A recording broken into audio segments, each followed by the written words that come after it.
بسم اللہ الرحمن الرحیم۔ السلام علیکم دوستو، آج ہے 17 نومبر 2020۔ آج کی اہم خبریں۔ اسرائیل کو تسلیم نہ کرنے کے پاکستانی فیصلے پر فلسطینی صدر کا اظہار تشکر۔ فلسطین کے صدر محمود عباس نے کہا ہے کہ مملکت پاکستان ہر پاکستان کی طرح فلسطینیوں کے لیے بھی فخر و عزت کا باعث ہے۔ فلسطینی صدر نے وزیر اعظم پاکستان عمران خان کو لکھے گئے خط میں امریکہ کے دباؤ کے باوجود فلسطین کی جدوجہد سے متعلق پاکستان کے غیر متزلزل موقع پر ان کا شکریہ ادا کیا۔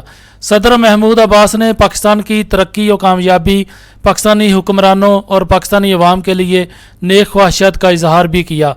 خط میں محمود عباس کا کہنا تھا کہ فلسطینی کاز سے متعلق پاکستان کی حمایت اور غیر متزلزل موقف قابل تحسین ہے۔ انہوں نے بڑے ممالک کے دباؤ کے باوجود پاکستان کی فلسطینیوں کے حقوق کی حمایت کو سراہا۔ آپ دیکھ رہے ہیں گولڈن نیوز چینل۔ برائے مہربانی ویڈیو کو لائک کریں، شیئر کریں اور کمنٹس باکس میں اپنی رائے کا اظہار کریں، اور چینل کو سبسکرائب کریں اور بیل آئیکن پر کلک کریں تاکہ ہماری آنے والی تمام ویڈیوز آپ باقاعدگی سے دیکھ سکیں۔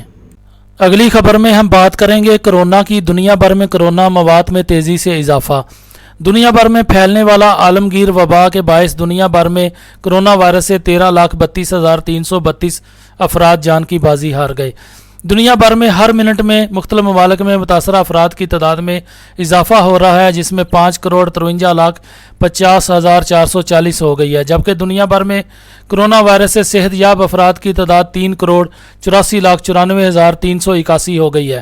اگلی خبر میں ہم بات کریں گے ترک فوج آذربائیجان بھیجنے کا پارلیمنٹ میں بل پیش کر دیا گیا۔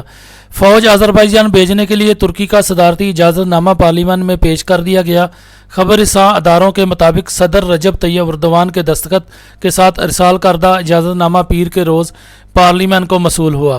اس میں کہا گیا ہے کہ 27 ستمبر کو بالائی کاراباغ کے اگلے مورچوں پر فوجی اور شہری اہداف کے خلاف آرمینیا کے حملوں کے جواب میں آذربائیجان نے اپنے دفاع کا حق استعمال کرتے ہوئے کارروائی شروع کی، جس کے نتیجے میں اپنے مقبوضہ علاقے آزاد کرانے کی سمت میں اہم کامیابی حاصل کی۔ آذربائیجان، روس اور آرمینیا کے مابین ہونے والے معاہدے کے مطابق آزاد کرائے گئے علاقوں میں ایک مشترکہ مرکز قائم کیا جائے گا۔ آذربائیجان کی خواہش پر جنگ بندی کے نفاذ، خلاف ورزیوں کی روک تھام، خطے میں قیام امن اور استحکام کو یقینی بنانے کے سلسلے میں کیے گئے وعدوں کی تکمیل کے لیے روس کے ساتھ ساتھ ترکی کو بھی اس عمل میں شامل کیا گیا ہے۔ اگلی خبر میں ہم بات کریں گے خلائی جہاز کامیابی کے ساتھ روانہ۔ اسپیس ایکس کا خلائی جہاز کامیابی کے ساتھ روانہ کر دیا گیا۔ امریکہ کے نجی ادارے اسپیس ایکس اور ناسا نے مل کر خلائی جہاز کو کامیابی کے ساتھ خلا میں روانہ کر دیا ہے۔ خبر رساں اداروں کے مطابق کریو ڈریگن میں جاپان کے نوگوچی سواچی سمیت 4 خلاباز ہیں۔ خلائی جہاز لے جانے والا راکٹ امریکی ریاست فلوریڈا میں واقع کینیڈی خلائی مرکز سے اتوار کے روز روانہ ہوا اور 12 منٹ بعد ہی کامیابی کے ساتھ مدار میں داخل ہو گیا۔ سائنسدانوں کا کہنا ہے کہ 27 گھنٹے بعد خلائی جہاز بین الاقوامی اسٹیشن سے جڑ جائے گا۔ واضح رہے کہ جاپانی خلاباز نوگوچی کا یہ تیسرا خلائی سفر ہے جو 10 سال کے وقفے کے بعد ہو رہا ہے۔ وہ سائنسی تجربات اور دیگر امور کی انجام دہی کے لیے بین الاقوامی خلائی مرکز پر تقریباً 6 ماہ قیام کریں گے۔ اگلی خبر میں ہم بات کریں گے سعودی عرب کی۔ جرمن ہتھیاروں پر پابندی کے خلاف سعودی عرب نالاں۔ سعودی وزیر برائے امور خارجہ عادل الجبیر نے یمن جنگ کے تناظر میں جرمنی سے ہتھیاروں کی درآمد پر پابندی کی تجویز پر کڑی تنقید کی۔ ان کا کہنا تھا کہ ریاض حکومت کے پاس دیگر کئی ممالک سے ہتھیاروں کی خریداری کا راستہ موجود ہے۔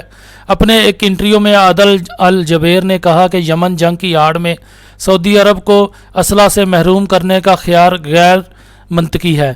انہوں نے کہا کہ یمن میں جنگ جائز اور قانونی کارروائی ہے جسے ہم لڑنے پر مجبور ہیں۔ اور آخر میں ہم بات کریں گے دلچسپ اور عجیب و غریب کی۔ 6 دن زیر آب رہنے کا عالمی ریکارڈ قائم۔ مصر سے تعلق رکھنے والے ایک غوطہ خور نے تقریباً 6 دن تک پانی کے نیچے رہ کر ایک نیا عالمی ریکارڈ قائم کیا ہے۔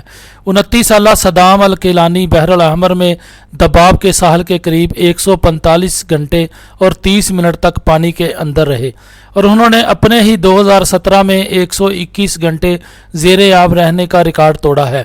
اصل میں الکیلانی نے 150 گھنٹوں تک پانی کے اندر رہنے کا ارادہ کیا تھا، لیکن ان کی صحت سے متعلق خدشات کے پیش نظر یہ کوشش 145 گھنٹے 30 منٹ پر ختم کر دی گئی۔ دوستو، آپ دیکھ رہے ہیں گولڈن نیوز چینل۔ برائے مہربانی ویڈیو کو لائک کریں، شیئر کریں اور کمنٹس باکس میں اپنی رائے کا اظہار کریں۔ چینل کو سبسکرائب کریں اور بیل آئیکن پر کلک کریں تاکہ ہماری آنے والی ویڈیوز آپ دیکھ سکیں۔ شکریہ۔